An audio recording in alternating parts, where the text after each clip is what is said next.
तो दोस्तों welcome back. I know बहुत सारे लोग बोल रहे थे कि सेंड्रो नारुतो की वीडियो बनाओ नारुतो की, तो लो भाई एक और नारुतो की वीडियो के साथ मैं फिर से आ गया। पर भाई अगर तुम्हें और ऐसे ही नारुतो की वीडियो चाहिए तो सब्सक्राइब करो यार, क्योंकि मैंने नोटिस किया है कि ओवर 90% लोगों ने सब्सक्राइब नहीं किया है। हाँ, तुम्हें क्या लगा मुझे पता नहीं चलेगा? चुपचाप सब्सक्राइब करो ताकि मैं भी बहुत सारे नए नए एनिमे के ऊपर वीडियो बना सकूं। वेल बहुत हो गया बकबक, वीडियो चालू करते हैं। सो देखो दोस्तों, नारुतो में one of the most unique और बैडेस्ट टेक्निक होगी तो वो है ऑफ कोर्स समनिंग जुट्सु, जिससे तुम वेरियस एनिमल्स को समन कर सकते हो अपनी हेल्प के लिए ड्यूरिंग द फाइट। और ये एनिमल्स भी कई प्रकार के होते हैं, जैसे कि bird, turtle, dog, toad, snakes etcetera, जिन्हें तुम एक कॉन्ट्रैक्ट के थ्रू समन कर सकते हो, जिसको हमने सबसे पहले जिराया सेंसेई को यूज करते हुए देखा था इन द एनिमे। ये समन ऐसे वैसे नहीं, बहुत ही ज्यादा स्ट्रॉन्ग होते हैं। तो भाई आज के वीडियो में हम इन्हीं सारे समन्स में से 10 सबसे स्ट्रॉन्गेस्ट समन्स के बारे में जानेंगे। इतना ही नहीं, मैं तुम्हें लास्ट में एक ऐसे समन के बारे में बोलूंगा जो कि इन सबसे स्ट्रॉन्गेस्ट समन है, जो कि लिटरली किसी को भी हरा सकता है। सो लास्ट तक भाई जरूर देखना। मेरा नाम है सेंड्रो और लेट्स बिगिन। तो दोस्तों, टॉप 10 स्ट्रॉन्गेस्ट समन्स के पहले मैं ये समनिंग जुट्सु काम कैसे करता है ये शॉर्ट और सिंपल में समझा देता हूँ। देखो, अगर एक पर्सन को किसी भी एनिमल को समन करना है तो उसे पहले उस एनिमल के साथ कॉन्ट्रैक्ट करना पड़ेगा। ये कॉन्ट्रैक्ट बनाने के लिए वेरियस तरीके भी होते हैं, जैसे कि अगर तुम्हें टोड्स के साथ कॉन्ट्रैक्ट करना है तो उसके लिए तुम्हें एक स्क्रोल में सिग्नेचर करना होता है अपने ब्लड के साथ, और फिर उसी ब्लड से अपने फिंगरप्रिंट से मार्क भी करना होता है। या फिर अगर तुम्हें याद भी हो तो ओरोचिमारू स्नेक्स के साथ कॉन्ट्रैक्ट करने के लिए अपने आर्म्स के ऊपर टैटू करता था और फिर उसके ऊपर ब्लड लगा के समन करता था। इसका मतलब है कि हर एक एनिमल्स के लिए अलग अलग कॉन्ट्रैक्ट के वेज होते हैं, पर हर कॉन्ट्रैक्ट में एक चीज बहुत ही कॉमन होती है, जो कि है कि किसी भी पर्सन को अगर कोई भी एनिमल को समन करना है तो उसे अपने ब्लड का यूज करना पड़ेगा एज अ ऑफरिंग, और फिर अपने हाथों को जमीन पे लगाकर चक्र को उधर चैनल करना पड़ेगा। इसलिए तुमने हमेशा देखा होगा कि कोई भी यूजर अगर किसी को भी समन करने को ट्राई करता है तो उस वक्त वो अपने अंगूठे को काटता है टू यूज हिज ब्लड। तो भाई आई होप सो तुम्हें ये समनिंग जुट्सु काम कैसे करता है ये समझ आ गया होगा।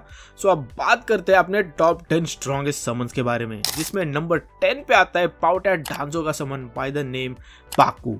बाकू के बारे में हमें इतना कुछ इन्फो तो नहीं पता, अपार्ट फ्रॉम द फैक्ट कि बाकू एक एलिफेंट और लायन एनिमल का मिक्सचर वाला समन है, जिसे हमने सबसे पहले सास्के वर्सेस डांजो की फाइट के वक्त देखा था। जिस फाइट में बाकू ने खतरनाक वाली फाइट दिखाई दी। बाकू की मेन एबिलिटी की बात करें तो वो है उसकी ability to suck and devour, जिससे वो किसी भी चीज को सक कर सकता है।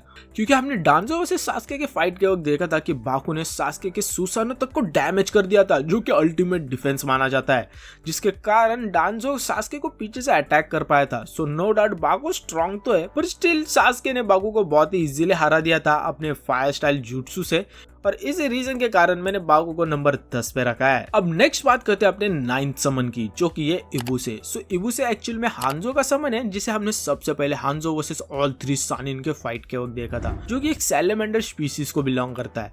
वेल इबुसे के बारे में भी कुछ इतनी इन्फो नहीं है, पर थोड़ी बहुत इन्फो से हमें पता चलता है कि इबुसे एक पावरफुल समन था, जो कि लिटरली एक शिनोबी आर्मी तक को मार सकता है due to special ability poison cloud, जिससे इबुसे एक डेडली पॉइजन रिलीज करता है, जिससे अगर कोई भी इनहेल करेगा तो उसकी बॉडी नम पड़ जाएगी और वो इवेंचुअली मर जाएगा। और इस पॉइजन का भाई कोई भी बचने का तरीका नहीं है। आई मीन तुम इससे बच सकते हो अगर तुम्हारे पास एंटीडोट है तो, वरना तो भाई तुम्हारा गेम ओवर। पर स्टिल भले ही ये बहुत ही ओपी एबिलिटी है, पर इबुसे को ये पॉइजन क्लाउड यूज करने के लिए पहले 5 मिनट तक अपने अंदर पॉइजन को बनाना पड़ता है, ताकि वो इसे बाद में रिलीज कर सके। ऊपर से इबुसे डांजो का समन है तो ऑफकोर्स भाई स्ट्रॉन्ग तो होगा ही, पर स्टिल इसकी इतनी कोई ज्यादा इन्फो भी नहीं है, इसलिए मैंने इबुसे को नंबर 9 पे रखा है। अब नेक्स्ट नंबर 8 पे आता है गामाबुंडा। आई नो बहुत सारे लोग बिल्कुल भी अग्री नहीं करेंगे, पर एक बार मेरी बात सुन लो। देखो, गामाबुंडा एक्चुअली में एक टोड स्पीशीज का समन है, जो कि बिलोंग करता है फ्रॉम माउंट मियोबोकू, जहाँ बाकी सारे टोड्स भी रहते हैं।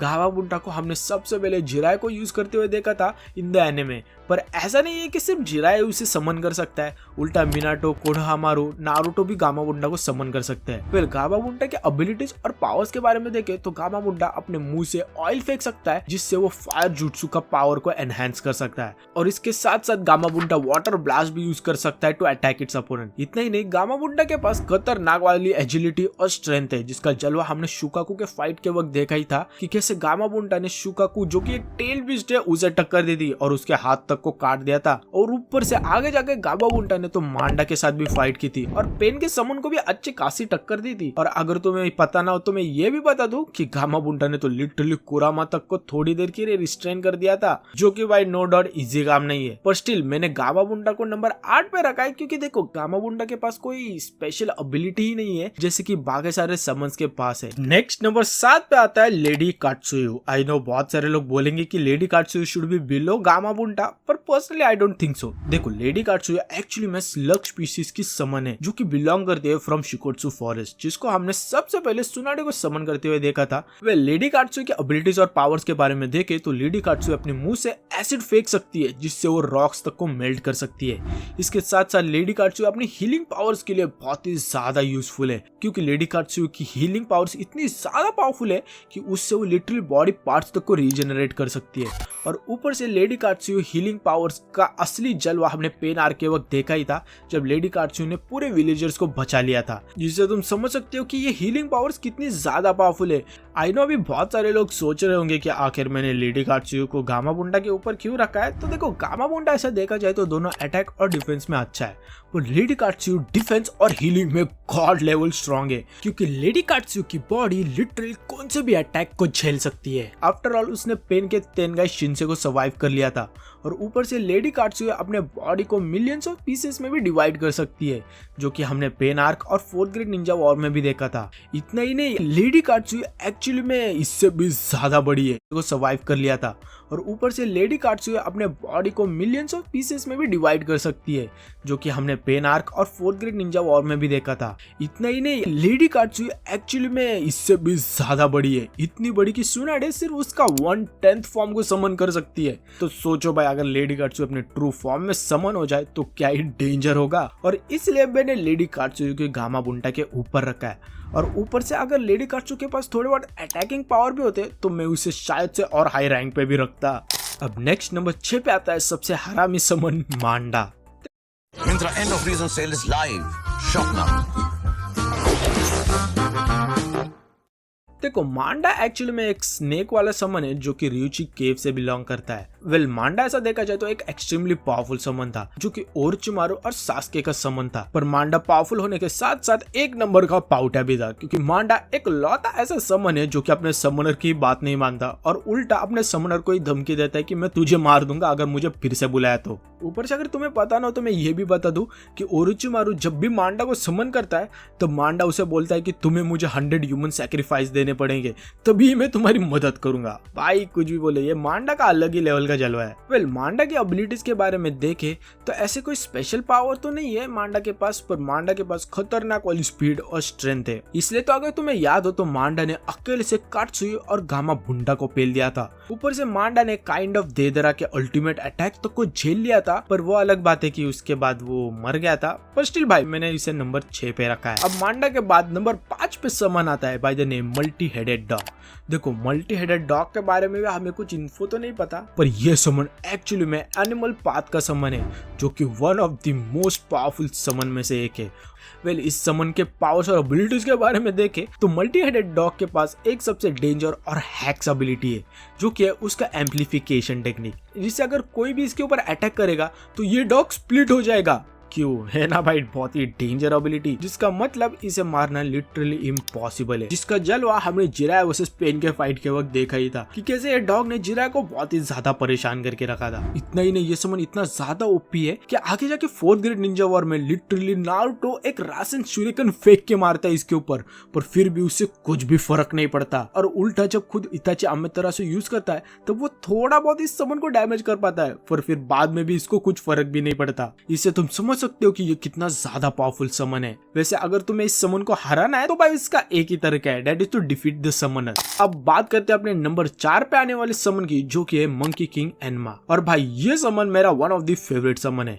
देखो मंकी किंग एनमा एक्चुअली में एक पर्सनल समन था पाउटा हिरोजन का, जिसके बारे में हमें कुछ ज्यादा इन्फो नहीं पता, पर थोड़ी बहुत इन्फो से हमें पता चलता है कि एनमा हिरोजन को लेकर बहुत ही ज्यादा लॉयल था, जो कि हमेशा उसकी मदद करता था। और उल्टा एक फन फैक्ट बोलूं कि एनमा एक्चुअली में ओरोचिमारू के स्टार्टिंग से ही खिलाफ था और उसे हमेशा से डाउट था कि ओरोचिमारू आगे जाके कुछ ना कुछ गड़बड़ करने ही वाला है। और एनमा ने तो एक बार बोला भी था कि अगर उसे चांस मिले तो ओरोचिमारू को वो सबसे पहले मारेगा। पर ये पाउटे हिरुजेन एनमा को बोलता था कि ओरोचिमारू अच्छा है, मैं उसे सुधराऊंगा। और आगे जाके तो भाई पता ही है कि कैसे ओरोचिमारू फिर हिरुजेन की मारता है। भाई यार क्या एक जानवर हिरुजेन से होशियार है। क्या होगा रे हिरुजेन तेरा, क्या होकागे बनेगा तू। हसदे चेहरिਆਂ ਦਾ मतलब ये नहीं ਹੁੰਦਾ कि ਉਹਨਾਂ ਨੂੰ कोई तकलीफ नहीं होती। वेल अगर हम अब बात करें एनमा के पावर्स और एबिलिटीज की, तो भाई एनमा फिजिकली बहुत ही ज्यादा पावरफुल है, क्योंकि भाई इसने literally Hashirama the God of shinobi को पंच किया था और उसके साथ हैंड टू हैंड कॉम्बैट भी की थी।